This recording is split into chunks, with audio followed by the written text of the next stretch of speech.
혹시 이 브랜드 아시나요? 예전에 가슴에 우산을 많이 달고 다니셨던 것 같아요. 이 브랜드가 아놀드 파머입니다. 골프하면 제일 많이 떠오르는 사람들이 타이거 우즈라고 하죠. 근데 이 타이거 우즈 전에 미국을 대표하던 골프 선수는 아놀드 파머였습니다. 이 사람이요, PGA 통산 92승을 했어요. 그러니까 최고 기량의 선수입니다.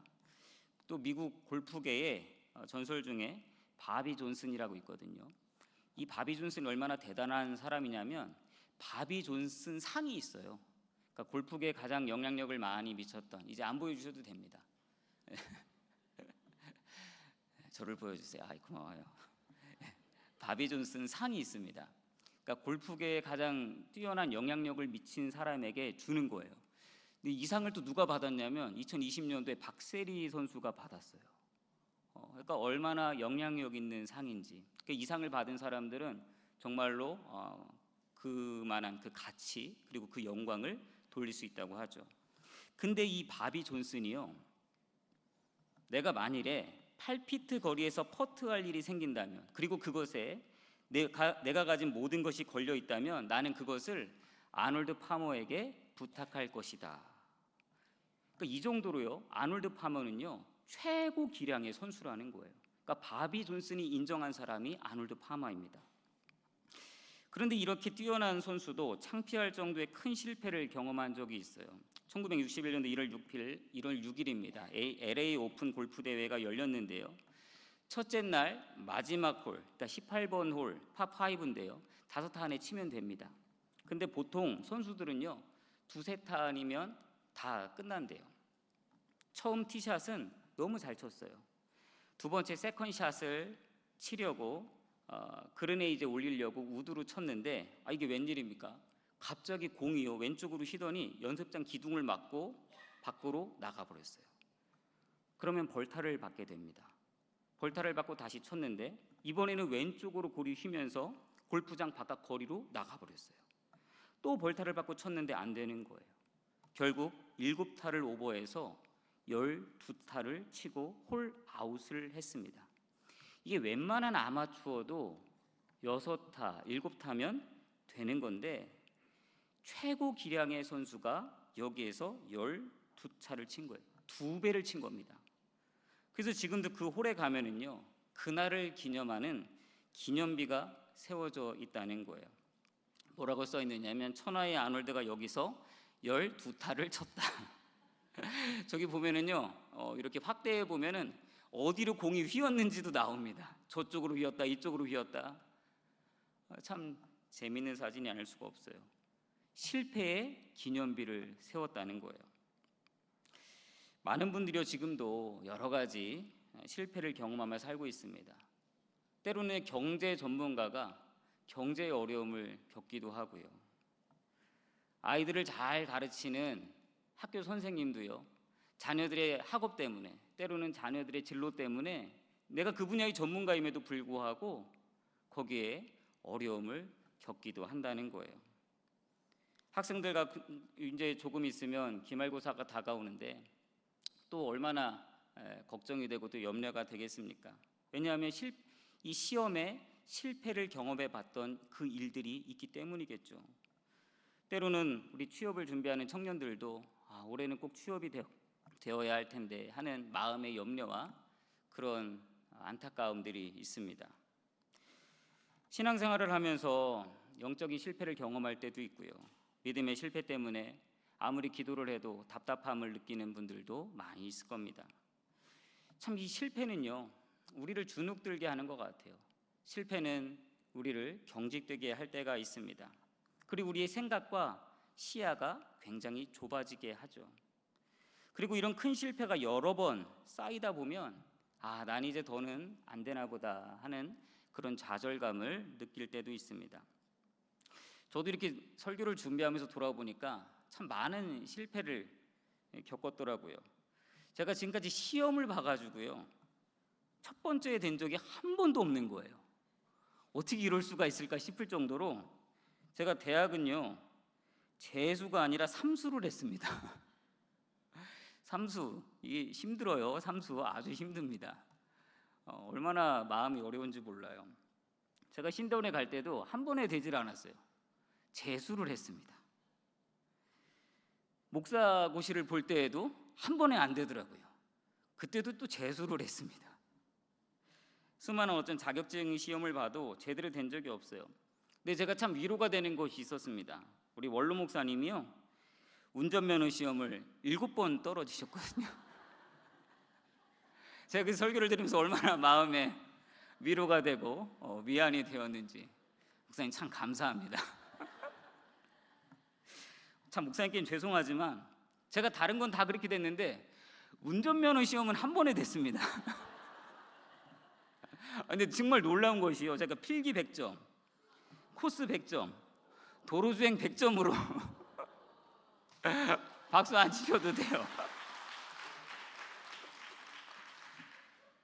목사님 감사합니다. 존 맥스웰 목사님이 계시는데요, 이분이 실패를 경험하는 사람들에게 이런 책을 썼습니다. Falling Forward라는 책이에요. 넘어지는데 어디로 넘어지라는 거예요? 앞으로 넘어지라는 겁니다. 앞으로 넘어져라. 이게 무슨 말입니까? 넘어지더라도 Falling Forward to God, 하나님을 향해서 넘어지면 된다는 겁니다. 이런 우리말 속담에 뒤로 넘어져도 뭐가 깨진대요? 코가 깨진다는 말이 있죠. 그런데 앞으로 넘어지면 어떻게 될까요? 이마까지 다 깨지지 않겠습니까? 그러나 하나님을 향하여 넘어지는 인생은 누가 받아주신다는 거예요? 하나님이 받아주신다는 거예요. 하나님께서 하나님께로 넘어지는 인생은 실패해도 괜찮다는 겁니다. 오히려 하나님께서 그 인생을 붙잡아 주셔서 축복의 길로 나아가게 될 줄 믿습니다. 여러분, 이 실패의 기념비를 세웠던 이 아놀드 파머, 이후에 어떻게 되었을까요? 놀라운 것은요, 그 실패를 경험하고 나서 그 이후에 40개 대회에서 다 우승을 차지하게 됩니다. 그 비결을 물었어요. 그때 아놀드가 이렇게 대답을 합니다. 골프 경기에서 우승할 수 있는 비결은 망친 샷을 잊어버리는 것입니다. 빨리 잊어야 됩니다. 그리고 과거에 연연하지 말고, 실패에 연연하지 말고 앞을 바라보며 나가야 됩니다. 이런 믿음으로 하나님을 향하여 넘어지는 자에게 정말 참된 승리와 놀라운 비전이 주어지게 된다는 말이죠. 실제로 누가복음 5장에 보면은요, 베드로와 그의 동역자였던 야고보와 요한이 실패했던 밤에 대한 이야기가 너무나도 자세하게 나옵니다. 이 사람들은 갈릴리 호숫가에서 잔뼈가 굵어진 전문적인 어부 아닙니까?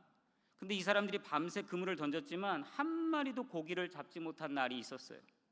어부로서 너무나도 큰 실패의 밤입니다. 빈 그물을 들고 새벽 옆에 이제 항구로 돌아왔을 때 그들을 기다리던 사람이 있었어요. 예수님이셨습니다. 예수님께서 그의 배에 오르시더니 한 번 더 그물을 던져봐라. 여기서 끝내지 말고 다시 한번 시작해보자. 그런데 여기 한 가지 조건이 있습니다. 이번에는 너희들만 가지 말고 나와 함께 가서 다시 해보자. 여러분, 어부들이 주님과 함께 동행했습니다. 주님의 말씀에 순종해서 깊은 곳에 그물을 내렸더니 어떤 역사가 일어났습니까? 그물이 찢어질 정도로 가득 찬 물고기를 잡게 되었어요. 엄청난 성공을 이룬 거죠. 그러나 그들은 그 가시적인 성공에 머물지 않았습니다. 진짜 하나님이 원하시는 성공을 향해서 새로운 길을 걸어가게 되죠. 이제는 사람 낚는 어부가 되는 것입니다. 하나님 나라의 영광과 비전을 위해 살아가는 하나님께서 기억하시는, 하나님이 축복하시는 인생이 되었다는 거예요. 여러분, 우리가 읽은 오늘 본문은요, 다윗이 남겼던 마지막 업적에 대한 기록입니다. 근데 참 재미있는 것이 이 업적이요, 언제 기록되었느냐? 다윗의 실패 위에, 실패된 이후에 세워졌다는 거예요. 여러분, 다윗은요, 나라가 강성해지고 잘 될 때 교만한 마음이 들어왔습니다. 그래서 과연 내 나라에 전쟁에 참여할 수 있는 사람이 얼마나 될까? 인구조사를 한번 해봐라. 그런 명령을 내리거든요. 근데 하나님은요, 이 일을 기뻐하지 않으셨어요. 다윗으로서는 큰 실패입니다. 그때 하나님이요, 3가지 선택권을 주세요. 첫 번째, 7년 동안 기근을 당할래? 2번째, 3달 동안 적군에게 쫓겨다닐래? 그리고 3번째, 3일 동안 전염병이 온 이스라엘에 퍼져서 죽음을 맞이해 볼래. 이때 다윗은요, 세 번째 옵션을 선택하거든요. 이게 가장 기간이 3일이라는 기간이 짧아서 선택한 것이 아니라 14절에 보면 그 이유가 나오거든요. 하나님의 손에 직접 징계받기 위함이다, 이렇게 말을 해요. 그러니까 전쟁은요, 기근은 자연을 통한 징계죠. 그리고 전쟁은 적군의 손에 의해서 죽는 거죠. 그러나 전염병은 하나님께서 직접 때리시는 하나님의 징계다, 이렇게 받아들이고 있는 거예요. 그래서 다윗은 3일 동안의 전염병을 선택합니다. 하나님은 심판의 천사를 보내셔서 이스라엘 전역에 전염병이 돌게 하셨어요. 3일 동안 몇 명이 죽었느냐? 7만 명이 죽었습니다. 엄청난 재앙이죠. 3일 동안 7만 명이 죽었어요. 다윗은 아라우나의 타작마당에서 백성을 치는 천사를 보았습니다. 여러분, 지금 내 눈앞에서 이 심판의 천사가 백성을 치는데 다윗의 마음이 얼마나 타들어갔을까요? 어찌할 수 없는 심정으로 하나님께 부르짖으며 절규하는 겁니다. 그리고 하나님은 간절히 부르짖는 다윗에게 갓 선지자를 보내세요. 18절 이렇게 말합니다. 이날에 갓이 다윗에게 이르러 그에게 아뢰되 올라가서 여부수 사람 아라우나의 타작마당에서 여호와를 위하여 제단을 쌓으소서. 여러분, 이 아라우나의 타작마당은 뭡니까? 심판의 천사가 심판하기 위해서 서 있던 장소가 이 아라우나 타작마당이에요. 참 아이러니한 것은요, 심판을 위해서 천사가 서 있던 바로 그 자리에 여호와를 위하여 제단을 쌓으라는 것입니다. 여러분, 이것은요, 구속사적으로 굉장히 중요한 의미를 가지고 있어요. 먼저 이 아라우나의 타작마당이 어디일까요? 이 장소는 아브라함이 독자 이삭을 제물로 드리기 위해 올라갔던 모리아 산입니다. 이 산에서 하나님은 모든 것을 준비하시는 여호와 이레의 하나님이심을 아브라함이 선포하죠. 또 역대하 3장에 보면 이 아라우나의 타작마당은 솔로몬의 성전이 세워진 곳입니다. 솔로몬이 이곳에 하나님의 성전을 지었어요. 그리고 더 놀라운 사실은 2000년 전에 이 산 모퉁이에 예수님의 십자가가 세워졌고 죄 가운데 죽어가는 인류를 위하여 모든 물과 피를 흘려주신 곳이 바로 이 장소입니다. 다시 말해서 아라우나의 타작마당은 그냥 장소가 아니라는 거예요.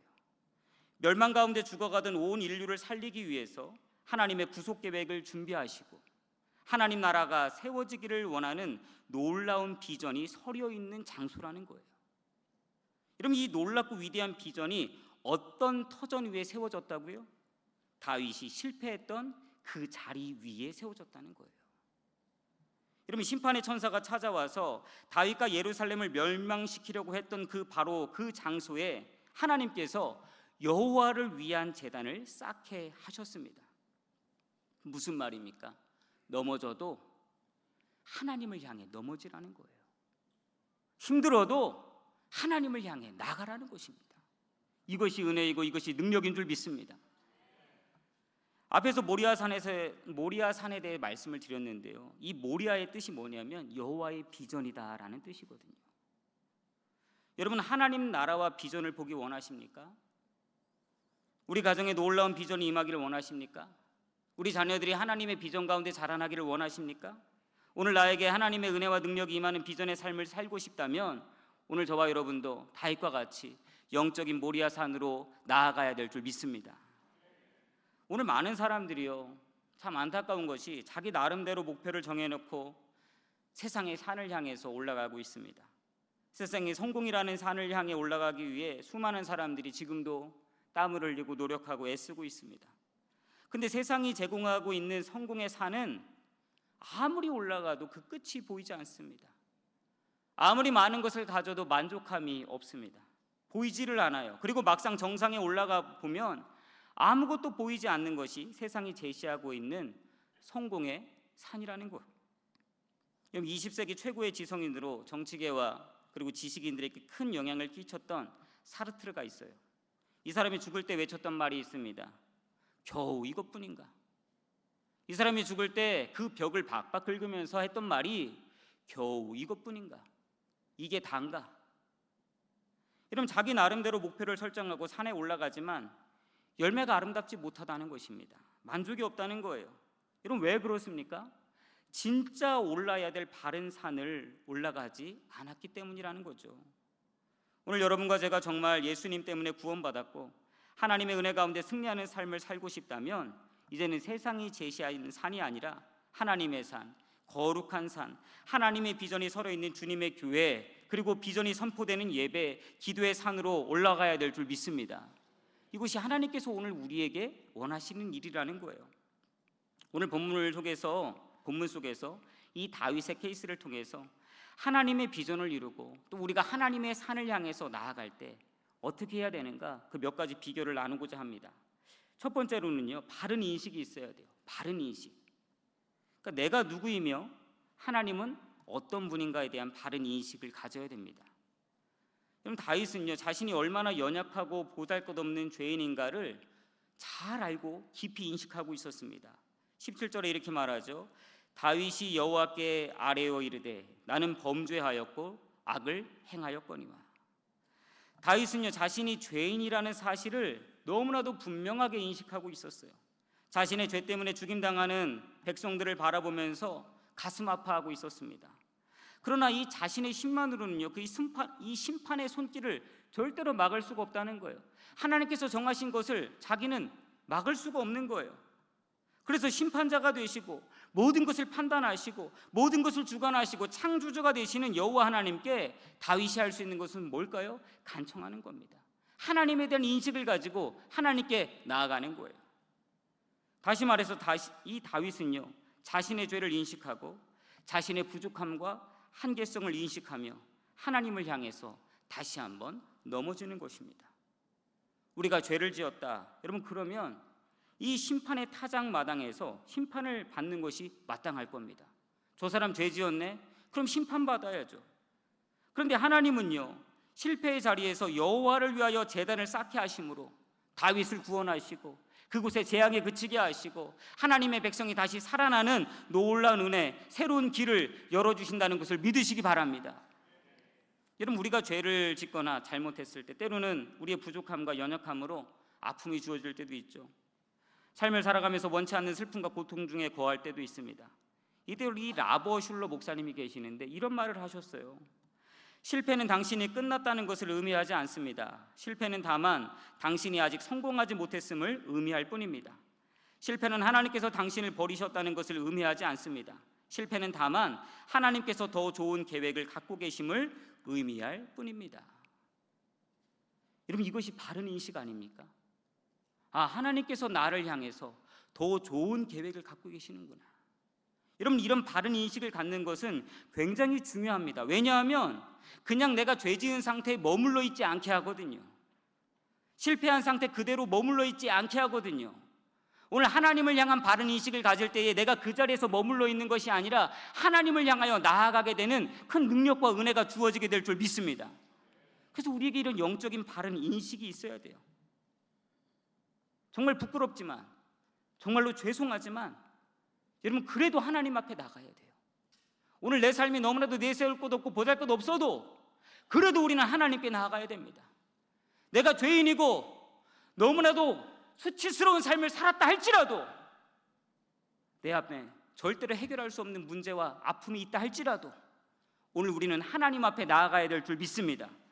여러분, 그때 새 길이 열리는 거예요. 그때 참된 비전이 주어지는 것입니다. 우리가 잘 아는 시편 40편은요 다윗의 시예요. 이 시는 압살롬이 반란을 일으켜서 쫓겨다닐 때 지었던 시입니다. 쉽게 말해서 다윗 인생이 가장 꼬였을 때입니다. 어떻게 꼬여도 이렇게 꼬일 수가 있을까요? 근데 이 40편 17절에서 다윗이 이렇게 고백합니다. 나는 가난하고 궁핍하오나 주께서는 나를 생각하시오니 주는 나의 도움이시오 나를 건지시는 이시라. 나의 하나님이여 지체하지 마소서. 다윗이 뭐라고 고백합니까? 나는 가난하고 궁핍하오나. 자기의 실체를 인식하는 거예요. 내가 하나님 앞에 너무 가난합니다. 나는 부족합니다. 나는 연약합니다. 궁핍합니다. 그런데 하나님은 어떤 분이시라는 거예요? 주께서는 나를 생각하시오니 주는 나의 도움이시오 나를 건지시는 이십니다. 할렐루야. 이게 하나님을 향한 다윗의 바른 인식입니다. 다른 번역본은 이렇게 얘기하고 있어요. 나의 인생은 엉망진창입니다. 나는 아무것도 아니며 내가 가진 것도 아무것도 없습니다. 나에게서 무언가를 만들어 주십시오. 하나님만이 하실 수 있습니다. 그럼 모든 것이 엉망진창이세요? 잘 안 되고 계십니까? 엎침대 덮친 격으로 내가 아무리 애쓰고 노력해도 수습할 수 없는 그런 지경이십니까?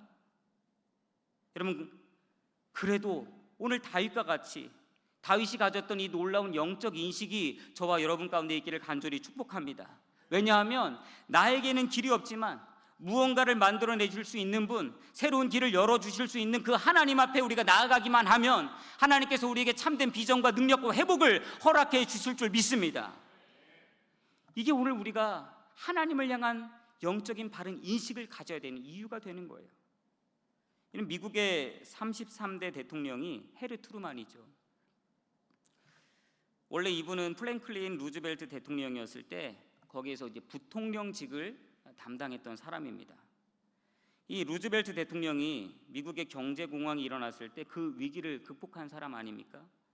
그때 썼던 정책이 뉴딜 정책이었습니다. 이 뉴딜 정책은 쉽게 말하면 가진 자로부터 세금을 많이 받아내서 그 돈을 가지고 가난한 자들을 세우는 정책이었어요. 그래서 부자들로 하여금 세금을 많이 부과하게 해서 그 돈으로 댐을 건설했습니다. 도로를 건설해서 실직자들을 살려주는 겁니다. 정말 그들을 구원해 주는 거예요. 직업을 만들어서 없는 사람들에게 혜택을 주는 그런 정책을 편 것입니다. 누가 좋아했을까요? 가난한 사람들이 정말 좋아했습니다.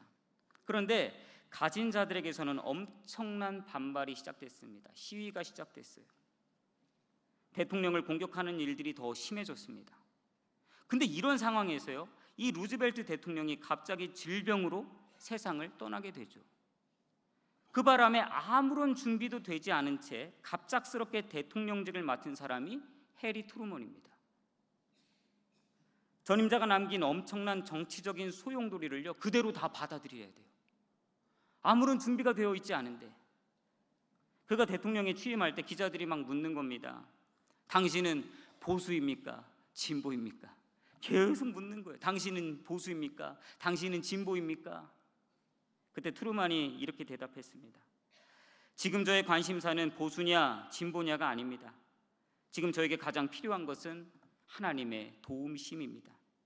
제발 저에게 다른 말 하지 말고 저를 위해 기도해 주십시오. 기도 외에 이 엉망진창된 난국을 풀어낼 길이 없습니다.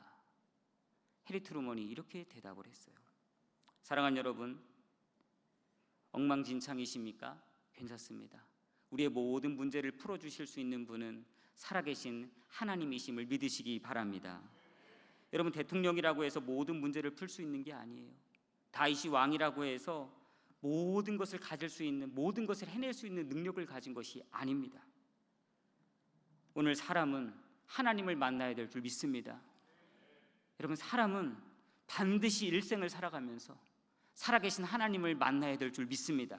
하나님을 만나야 그 인생이 풀려집니다. 하나님을 만나야 가정이 풀려집니다. 하나님을 만나야 역사가 나타나는 거예요. 여러분이 인생에 실패가 많습니까? 괜찮아요. 하나님을 향해 나가고 하나님을 만나게 되면 하나님께서 우리 인생을 새로운 길, 새로운 비전을 우리 인생에, 우리 가정에, 우리 자녀들에게 허락해 주시는 은혜가 임하게 될 줄 믿습니다. 여러분, 그래서 우리는 내가 누구인지, 하나님이 누구인지를 바르게 아는 이 영적인 바른 인식이 있어야 된다는 거예요. 그리고 둘째로, 여러분이 바른 대가를 지불해야 됩니다. 여러분, 세상에서 저절로 되는 것이 하나라도 있습니까? 하나도 없습니다. 아무리 작은 것이라도요, 다 대가가 있어야 돼요. 근데 하물며 이 세상의 주인이 되시고 창조주가 되시는 그 하나님의 비전을 성취하는데, 하나님 나라를 이루어가는데 대가 지불이 없이 가능할까요? 다윗이 모리아 산중에 있는 이 아라우나의 타작마당으로 올라갔습니다. 그리고 땅 주인인 아라우나를 만나게 되죠. 21절에 다윗이 하는 말입니다. 너희 타작마당을 내가 사서 여호와께 제단을 쌓으려고 한다. 이 타작마당을 나에게 팔아라. 이렇게 말합니다. 그러자 아라우나가 놀라운 대답을 하죠. 왕이시여, 내 땅 다 가져가세요. 소도 가져가세요. 땔감이 필요하면 마당질하는 도구도 있습니다. 소의 멍에도 있습니다. 다 왕이 사용하세요. 여러분, 이것이 무엇입니까? 전적인 헌신입니다. 전적인 헌신. 농사 짓던 사람이 땅이 없으면 어떻게 그 생계를 이어가겠어요? 소가 없고 멍에나 모든 농기구가 없어지면 그 인생을 어떻게 살 수가 있겠습니까? 근데 지금 아라우나는 자기가 가진 모든 것을 한 개도 남기지 아니하고 하나님의 목적을 위해 다 내놓겠습니다. 이렇게 헌신하는 겁니다. 여러분, 하나님께서는요, 이것을 귀하게 보셨어요. 왜냐하면 하나님의 구원의 비전을 선포하는 이 클라이막스인 이 장면에서 아라우나의 이름이 성경에 기록되게 하셨습니다. 그의 헌신이 기록되게 하셨어요. 역사상에도 이 아라우나가 아니라 오르난이라는 이름으로 기록하게 되어 있거든요. 성경에 이 이름이 등장하는 것은 하나님께서 아라우나의 전적인 헌신을 기뻐하시고 너무나도 귀하게 여기셨다는 거죠. 그러면 아라우나의 전적인 헌신을 들은 다윗은 어떻게 반응했을까요? 24절입니다. 왕이 아라우나에게 이르되 그렇지 아니하다. 내가 값을 주고 내게서 살리라. 값 없이는 내 하나님 여호와께 번제를 드리지 아니하리라 하고 다윗이 은 50세겔로 타작 마당과 소를 사고, 내가 여호와께 제사를 드려야 되는데 내가 준비한 제물로 제사를 드려야지 값을 지불하지 않고 어떻게 제사를 드릴 수가 있겠느냐. 그럼 참 건강한 신앙의 모습이에요. 여러분, 우리가 흔히 하나님께 받을 것만 생각하지 하나님께 드릴 것은 생략하는 경우가 참 많습니다. 근데 다윗은 그렇지가 않아요. 다윗은 이 하나님께 예배함을 위하여 은 50세겔을 지불했습니다. 같은 내용을 기록하고 있는 역대상 21장 25절에 보면 금 600세겔을 지불했다고 했습니다. 근데 왜 다른 내용이냐? 그게 아닙니다. 둘 다 맞는 내용이에요. 은 50세겔은요, 이 아라우나의 타작 마당과 속값을 지불한 거고 모리아산 전체를 구입하는 비용이 금 600세겔이었습니다. 그럼 하나님 나라의 비전을 이루는데 헌신이 반드시 필요하다는 거예요. 믿음으로 헌신하지 아니하고 믿음으로 주님 바라보지 아니하고 어떻게 하나님 나라가 이루어질 수가 있겠습니까? 우리 가정도 그렇지 않습니까? 부모님들의 헌신이 없이, 자녀들의 순종함이 없이 어떻게 그 가정이 바르게 설 수가 있겠습니까? 이 나라에도 얼마나 많은 수많은 헌신자들, 희생자들이 있습니까? 그들의 땀과 그들의 피 때문에 하나님께서 이 땅에 놀라운 은혜와 축복을 허락하신 줄 믿습니다. 우리 교회도 수많은 헌신자가 있어요. 여러분, 교회를 청소하고 아이들을 가르치고 섬기고 지역과 교구와 남녀 선교회와 식당에서 또 각자의 달란트로 교회를 섬기는 분들도 있습니다. 지금 이 예배의 자리에서 오늘 또 일남선교, 이남선교 얼마나 헌신하며 하나님께 찬양하셨어요. 보이지 않는 곳에서 작지만 하나님께 그 마음 중심을 다해 헌신으로 나아가고 있습니다. 합당한 헌신을 드리는 거죠. 여러분, 오늘 우리는 예수님을 믿은 이후에 하나님의 목적을 위해서 얼마나 많은 것을 지불하며 헌신하는 삶을 살고 있습니까? 오늘 많은 그리스도인들이요, 하나님 나라의 비전에 대해서는 말은 하지만 실제로 헌신할 상황이 오면 잘 헌신하지 않는다는 거예요. 교회 성장에 대해서 수많은 사람들이 말은 하지만 정작 본인이 해야 될 역할을 감당하지 못할 때가 많습니다. 누군가는 하겠지 떠넘길 때가 너무나도 많다는 거죠. 척 스윈들 목사님이 이런 말을 하셨어요. 세계 모든 기독 교파들이 함께 모이는 자리가 있었대요. 한창 회의가 진행 중인데 그 건물에서 갑자기 불이 난 거예요. 이 소리를 들은 감리교인들은 한쪽 구석에서 기도회를 시작했답니다. 그리고 침례교인들은요, 물을 찾기 시작했대요. 그리고 퀘이커 교도들은요, 불이 가져다주는 즐거움을 묵상하면서 하나님을 찬양했대요. 그리고 루터 교인들은요, 벽에다가 불은 악한 것이다 하고 써붙여놨대요. 성공회 교인들은요, 행렬을 만들어서 걸어나가자고 외쳤다고 합니다. 그리고 장로교인들은요, 일단 먼저 회장을 선출하고 위원회를 만들어서 조사한 후에 보고를 받자 이렇게 말을 했대요. 이게 무슨 말이냐면, 여러분, 수많은 사람들이요, 행동하지 않는다는 겁니다. 그저 탁상공론, 어떻게 하면 좋을까 서로 이야기만 하고 있다는 거예요. 이때요, 한 소년이요, 소화기를 들고 와서 그 불을 껐다는 겁니다. 소년이 했던 작은 행동 하나가, 그 작은 헌신이 문제의 불을 끄게 되었다는 거죠. 여러분, 하나님 나라의 비전을 이루는 것은요, 사람들의 숫자에 있는 것이 아닙니다. 오늘 하나님께서 기뻐하시는 것은 많은 이론이나 탁상 공론이 아니라는 거예요. 작지만 내가 해야 될 바른 일을 하는 것입니다. 여러분, 돌아오는 주일이 무슨 주일입니까? 자신이 없으시네요. 돌아오는 주일이 무슨 주일이에요? 열매 주일입니다. 우리 따라해 봅시다. 열매 주일. 열매 주일. 여러분, 한 영혼이 구원받는 것 절대로 저절로 되지 않습니다. 내 가족이 구원받는 것 절대로 저절로 되어지지 않아요. 대가를 지불해야 됩니다. 여러분, 기도의 대가를 지불하시기 바랍니다. 사랑과 관심의 대가를 지불하세요. 때로는 밥도 사주고요, 커피도 사주고요, 필요한 것을 공급해 주세요. 고민을 들어주세요. 격려해 주세요. 위로해 주세요. 함께 손잡아 주세요. 그런 작은 헌신을 통해서 그 영혼이 하나님께로 돌아오는 아름답게 열매 맺는 귀한 은혜가 임하게 될 줄 믿습니다. 여러분, 우리는 행동해야 됩니다. 여러분, 하나님 나라의 비전이 이루어지길 원하십니까? 우리 교회를 통해서 이루어지길 원하세요? 우리 가정을 통해서 우리 자녀들이 행동해야 됩니다. 말이 아닙니다. 직접적으로 행동하는 거예요. 여러분, 우리의 작은 헌신이요, 이 작은 일들이 생명을 구원하는 데 쓰임받게 된다면 결코 작다고 말할 수가 없습니다. 왜냐하면 하나님 앞에서는요, 크고 작은 일이 없기 때문이에요.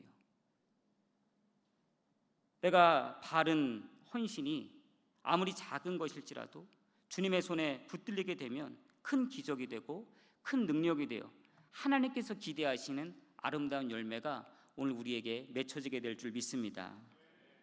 우리 남은 생애 동안에 실패가 찾아올 수도 있어요. 또 아픔과 어려움이 올 수도 있습니다. 그때 꼭 기억하세요. 세상을 향해서 넘어지는 것이 아니라 하나님을 향하여 넘어지는 그런 영적 지혜가 있기를 간절히 축복합니다. 그러면 하나님께서 반드시 새 길을 열어주세요. 새 비전을 열어주십니다. 그리고 세상의 헛된 성공의 산에 오르기 위해 남은 인생을 투자하지 마십시오. 이것은 어리석음입니다.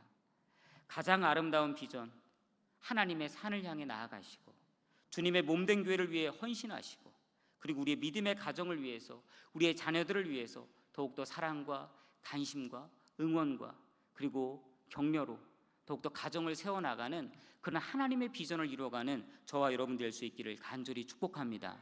그래서 오늘 우리의 한 걸음이 절대로 헛된 한 걸음이 아니요, 하나님이 기억하시고 하나님이 축복하실 수밖에 없는 그런 귀한 한 걸음이 되어서 하나님 나라를 위해, 또 오늘도 우리의 삶을 통해 하나님 나라가 이루어지는 그런 은혜가 임하기를 간절히 축복합니다.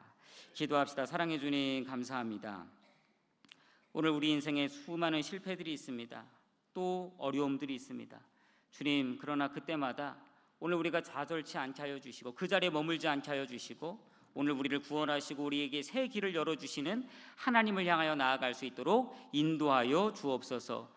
정말 우리가 하나님 만나기를 원합니다. 주여, 이 밤에 하나님 만나 주옵소서. 우리 인생 가운데 새 길을 열어 주옵소서. 주님을 경험케 하여 주옵소서. 우리의 삶의 기도가, 우리의 삶의 어려움들이 응답받게 하여 주시고 이 밤에 하나님과 깊은 교제를 하며 영적으로 열려지는 은혜의 시간 되게 하여 주옵소서. 예수님의 이름으로 간절히 기도드립니다. 아멘.